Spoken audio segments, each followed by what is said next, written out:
abakinnyi barimo kapiteni Odegaard, umukinnyi Victor Gyakoresha utaranabonetse kuri match ishize, bari bafitemo ikibazo cyo kuba nanone kuri ubu ngubu mu by'ukuri nka groupe yabo batarafite umwataka mwiza w'umusimbura, afite icyizere cy'uko Gabriel Jesus yagarutse. Harimo ibisubizo somehow byabafasha. Arteta rero icyo umuntu adafite ni talisman, nanone nacyo kiba ari ingenzi, wa mukinnyi ushobora kukurangiriza ama match atatane nkuko tubona Halland abikora, Ken abikorera Bayern, Mbappe abikorera Real Madrid, Lamine Yamal cyangwa Lewandowski muri Barcelona. Wa mukinnyi nyine ukora ibintu bye akadesida match. Bukayo ntabwo ari kuri yo kariba, ni ikipe yubakiye muri iki kiragaruka rika collectivité cyane kurenza muri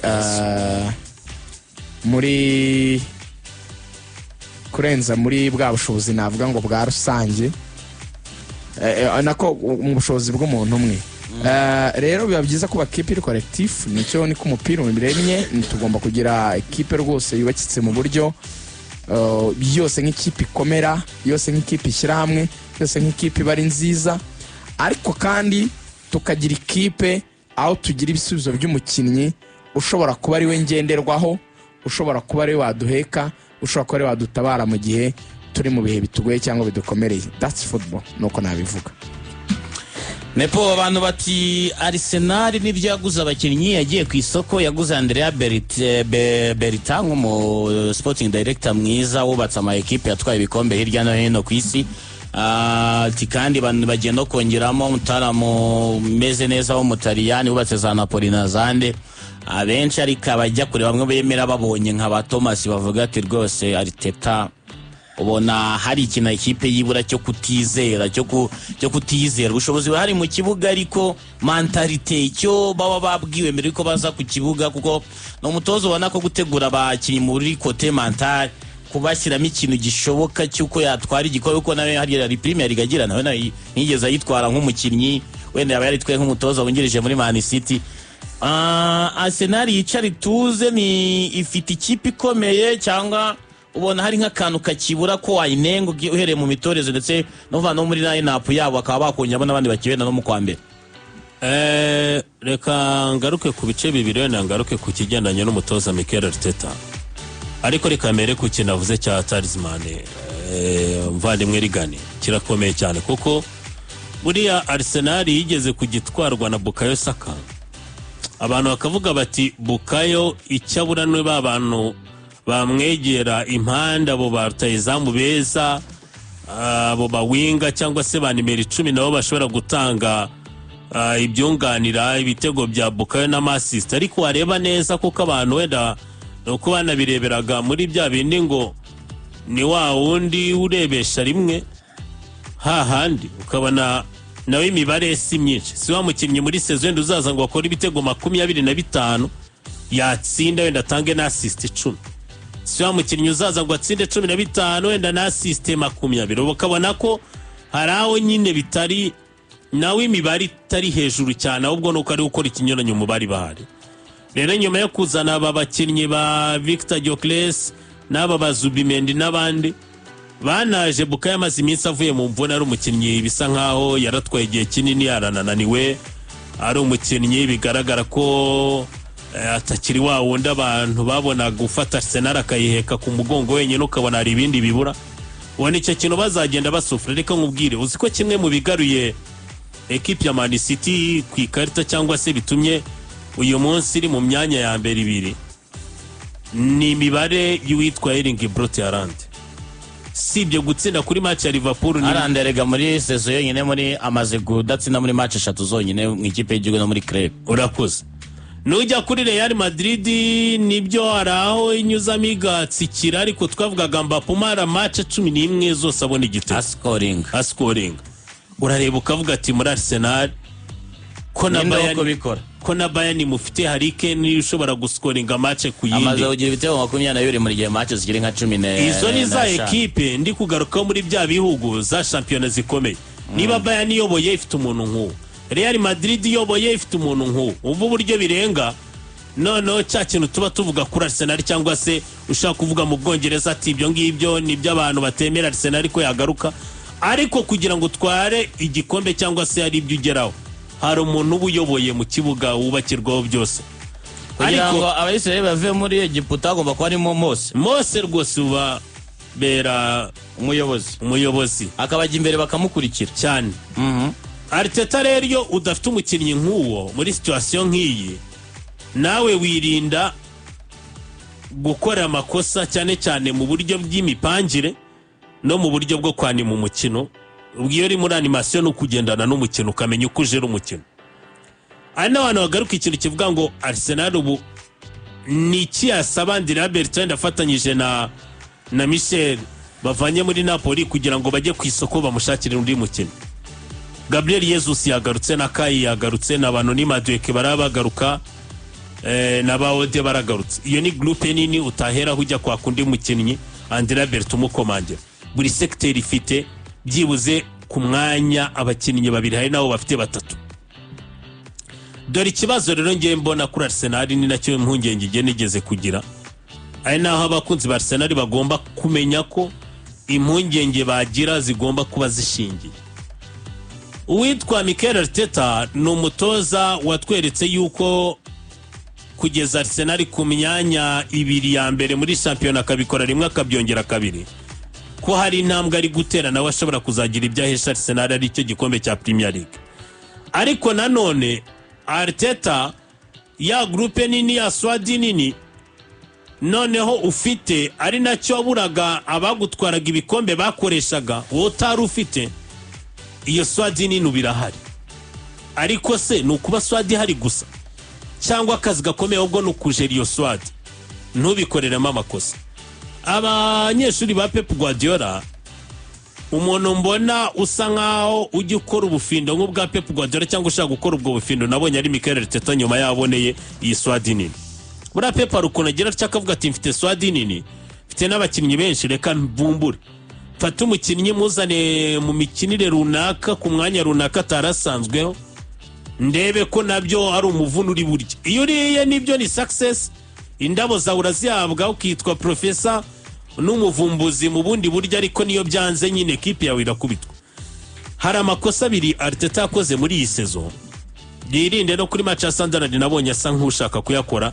yaranayakoze ubwo yavanagamo umukinnyi usatira kazane no mudefenseur abibara mu buryo bwo kudefanda gusa kandi burya wa defanda ari kunataka kandi iyo wataka ubunakora uzana mu defenseur si kibazo ahubwo yakuyemo. Dore rero ikintu gikomeye muri buka match ya Bilbao ya Champions League kugira ngo Arsenal ibashe kuyikiringa uko byagenze. Arteta yapanze equipe yarimo Declan imbere yahashyira abamiri offensive babiri Odena Ebereshez utakinnye kurandi icyo gihe amukinishije ahagararanye na Martinod. Ikipe ya Bilbao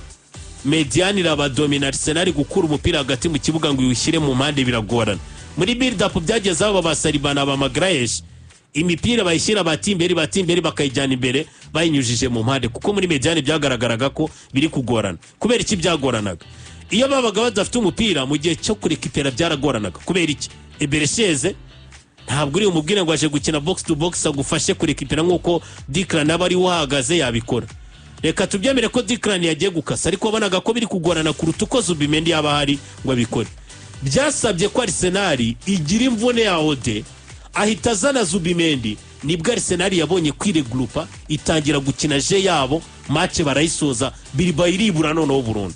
Urumva ko yari yakoreye ikosa muri tactique n'imibare ye umufite swadi nini ugashaka kumva uri buyari nyuko bitekerezo utabanje kureba ngo biramfashe. Jya kuri match ya West Ham. Match ya West Ham na EDSM agira atya ahekeranya abakinnyi ashyiramo murabyibuka Mikel Merino n'uwitwa Declan imbere ya Zubimendi yicaza Playmaker eze icyo gihe adafite na Martinod kubona hahagarara uwitwa Mikel Merino ahagaranye na Declan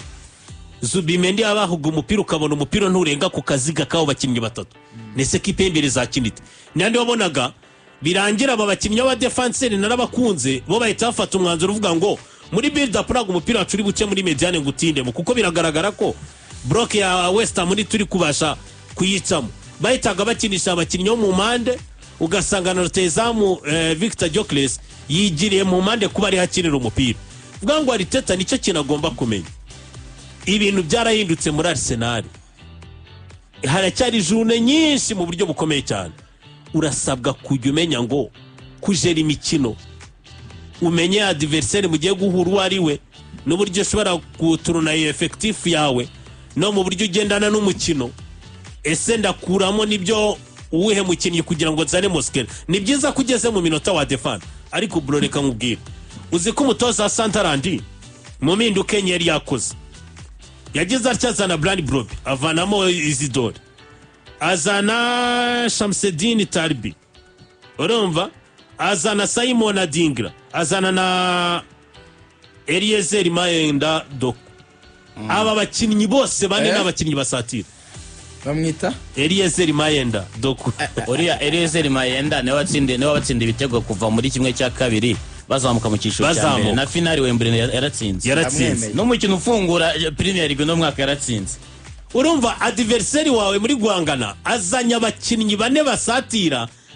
bivuga ngo yirekuye aravuga ati ngiye kwataka noneho umukinnyi wa nyuma yazanye umwataka yarasimbuye umudefenseur Rusare Gertrude yaravuye yaramaze kuvamo bivuga ngo wowe nubwo wavanamo nibyo nibwo wazana Christian Mosquera ariko ntabwo uri buvane mani Mater Doje wawe ntabwo ari Bereshez uri buvemo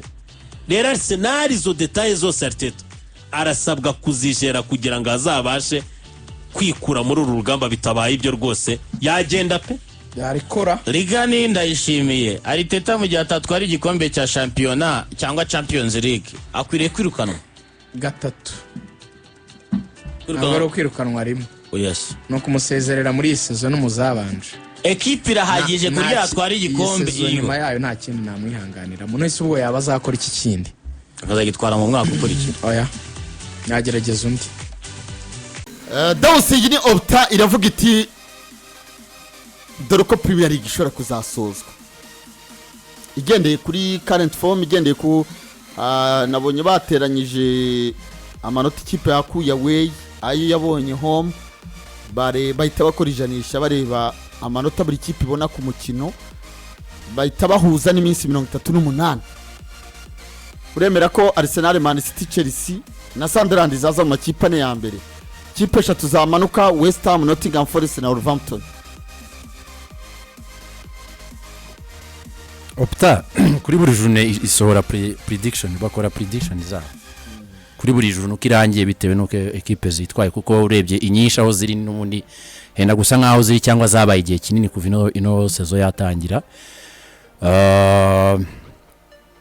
top 4 ya mbere arashoboka ko n'ubundi yagumamo bigaterwa wenda n'uburyo yazasimburanwa ariko Sunderland ntabwo mbibona none ahangaha ibikora ikaguma mu makipe ane ishobora kuba hafi kaba ya gatandatu gutyo nka Aston Villa ariko ntabwo nyibona cyane muri top 4 Sunderland bana ari yasimbura muri ariko hari ikipe 3 hari ikipe yitwa Tottenham hari ikipe yitwa Man United hari ikipe yitwa Liverpool even nizi za Bournemouth urebye ukuntu zikina zishobora no kuba nazo zayiza imbere gusa ni ekipe kuva yatangira aho iyi journée igeze ya 11 na ama ekipe ubona ko Sunderland ya irimira masteringa cyane cyane imikino yiwabo mu rugo nicyo kinimira rushize ine ekipe ko numva nta kipe irakura y'amanota 3 ni ekipe ifite moral uburyo irimira kina imikino yabo umukino wabo bakawugumamo ukabona ko bimeze neza cyane ariko ufate nko ku rugero rwiza rw'umwaka ushize ikipe ya Nottingham Forest yabaye muri top 4 amezi ya 6 ariko ku mezi abiri ya nyuma Nottingham Forest iva muri buka match ya Leicester City ndumva niba mbyibuka neza itsindwa igeze kumara match 8 itsinze mu mukino umwe wonyine so izi kipe bijya bibaho ariko ikaba yaratanze akazi uribuka za Aston Villa sezo yari yabanje ari uburyo nyine ziza gutya zikabyigana mu minsi ya mbere ariko nibize kuza gukunda izi manuka zo imwe ebyiri nizo nabona zifite ibibazo byinshi urebye logique iri nyuma y'iyi table ya Opta irishingiye ku nuko amakipe akurikirana kugeza amagingo bahise bakuba amanota bagiranyije n'arimo aragenda abona bakora ijanisha babona ko icyo mbona ntabona shampiyona rangira kimeze kuriya ni iratandukanye hagati y'umwanya wa mbere n'umwanya wa kabiri urabona ko harimo intera y'amanota menshi cyane ikipe iri ku mwanya wa mbere n'undi ifite amahirwe kurusha andi makipe yose kuba yatwara shampiyona aha bigeze ariko nanjye mbona imyanya ine ya mbere atari kuriya bizaguma cyane cyane ku mwanya wa kabiri wa gatatu n'uwa kane ndabona Man City ishobora gutanga competition ku mwanya wa mbere wenda ikaba yarushwa na Arsenal wenda ko Arsenal yitwaye neza mu mikino ariko igatanga competition ntaba ari mira difference y'amanota 18 nkuko bigaragara hariya ndabona kandi ikindi makipe nka Sandra nuko Deus Lives nayo sinyibona mu makipe ane ya mbere hakazamukaho amakipe hagati ya Liverpool Man cyangwa Tottenham Hotspur even Aston Villa ni ikipe mbona izaba iri hafi ya top 4 kabiri nyuma ho gato ikabona nk'imikino y'Uburayi cyo kimwe na Bournemouth zikaba zazamuka ikindi amakipe atatu ya nyuma ngiye mbona ifite ibibazo byinshi byo kuyaguma muri eshatu zimanuka ni Osaka ko Wolverhampton itarabona intsinzi nimwe kugeza amagingo yazanye umutoza mushya Rob Edwards ariko nawe ni umutoza udafite experience cyane muri Champions Premier League nekereza ko nayo bizamugora ariko amakipe nka West Ham batangiye gusarura amanota kandi kuri match zikomeye ifite umutoza umenyereye shampiyona Espirito Santo sinhenge ko izaguma ari ahantu ikibazo kigiye gusa ni ikibazo cy'imikino yinda agifite mike ari mu ikipe no kumenyera abakinnyi be ariko ubundi n'umutoza w'amanga nekereza yuko azayizamura cyane kandi ikintu afite n'ikipe nziza kurusha amakipe menshi muri Premier League ikimwe na Nottingham Forest ni ikipe ifite abakinnyi beza ikagira n'umutoza mwiza no menyereye shampiyona noneho wagiye urwana urugamba rwo kugumisha amakipe mu gice cya mbere inshuro nyinshi kandi akarutsinda amakipe nka Everton yagiye abikora cyane rero nekereza ko Sean Dyche nawe ntamubona mu makipe amanuka ahubwo amakipe ayabiri ari hejuru Leeds United na Burnley mbona ari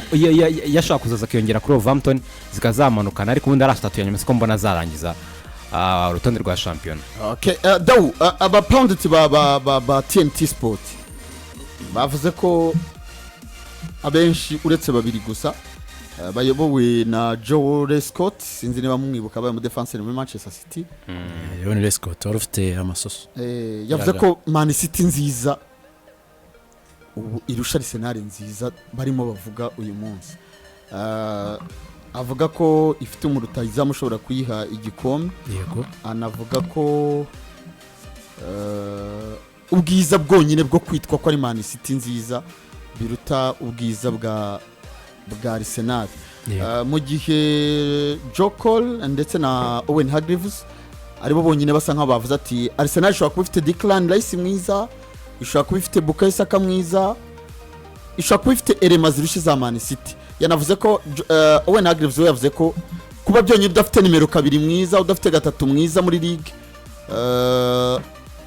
kuri Man City yavugaga ko atahamanya na Joe Scott ko Man City ari nziza kurusha Arsenal uyu mwaka w'imikino mu bijyanye n'imikinire nuko equipe zikina ntabwo Man City ari nziza kurusha Arsenal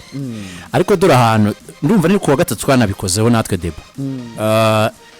Man City irusha ibintu bibiri Arsenal by'ingenzi ihaheruka vuba icyo ni icyambere donc kwa kuba abawina biyo shampiyona kwa kuba equipe itarahindutse uyu munsi yaza kuba arimo umutoza mushya twari kuvuga tuti yana umutoza mushya twabonye ba poste koguru uko bagiye bitwara ikintu cyagoraga cyane ikipe ya Manchester City nko kubona umutoza Pep Guardiola kongera kubona umukino we uko ikipe yanjye uko nyishaka barajya mu kibuga akaba ibyo bakora uko napanze icyo twaganiriye muri game plan uko dushaka gukina barajya mu kibuga bigakunda bigatanga umusaruro cyangwa se aracyari igihe cyo kuza gushakisha icyo kikaba kimwe Pep Guardiola imyaka maze hari 9 nawe cyangwa 10 igiye kuzura iyo urebye uburyo yagiye ahindura generation zagiye zitwara ibikombe akabasha gutwara ibyo bikombe bitandatu cyangwa se bitandatu yatwaye muri iyo myaka 9 ni umutozo ubona ko yagiye ahindura ntabwo yabikoresheje equipe imwe ngo irangire ananirwe gushaka indi hari ibikombe bya David Silva na ba company igikombe cye cya mbere batwaye ndumva haza kwinjiramo era ya Kevin De Bruyne ari we uyoboye abandi bose bakunagwero basohokamo ba Gabriel Jesus baraza biranga ashyiramo kugira ababonye ba Halland uribuka ba Ruben Diaz uko binjiye ba John Stones ko yagiye abinjiza hari uburyo ubonamo nyine ni umutoza uzi uburyo ki agenda asimbuza generation ze kandi ikipe ikaguma kuri peak cyangwa se kuri ka gasongero ubwo sindibuza kuvuga cyane kuri ba Fernandinho yamusimbuza Rodri ukabona nyine ikipe igumye ha hantu n'umwaka ushize havugwaga ibintu bibiri ku musaruro mubi bagize, havugwaga imvune y'abaki players be n'ibibazo bye biri personal byo mu rugo n'umugore we. Nibyo bintu ahanini byagarukagwa ko na equipe imubakinga imufasha. Uyu munsi rero kuba yamaze kubona umukino wayo, akaba ari equipe mu bikombe 8 biheruka imaze gutwaramo 6, wa muntu uri main umutoza akaba gihari, icyo cyo cyatera ubwoba cyane Arsenal. Icya kabiri gikomeye cyane, Manchester City ifite umukinnyi ushobora gutsinda ku mukino munini agatsinda ku mukino mutoya, kuri equipe nini, ku badefenseri b'ibisimba, ku badefenseri badafite ubwenge bwinshi cyane bakoresha umubiri agahangana nabo, abadefenseri b'ubwenge agahangana nabo ku muzamu yaba ameze, kuko ushobora gutsinda ibitego 4 ukabitsinda muri match 3 ukagira ibitego 12 ubundi ukagira utsinda kimwe ukazarangiza top score n'ibitego 22. Ariko noneho uyu munsi no sezo uko Erling Braut Haaland ameze, ni umukinnyi utsinda match utsinda igitego byibura hanini kuri buri match kuva bafatisha kuva kuri ya mikino 12 yakoze akurikirana uyu munsi kwinjira no muri equipe y'igihugu. Ni umukinnyi utsinda kuri buri match. So mbona rero ibyo bintu bibiri ari ibintu bishobora gukora ikinyuranyo kuba Man City yaza ikigira imbere ikaba yatwara igikombe cya shampiyona ikuye Arsenal.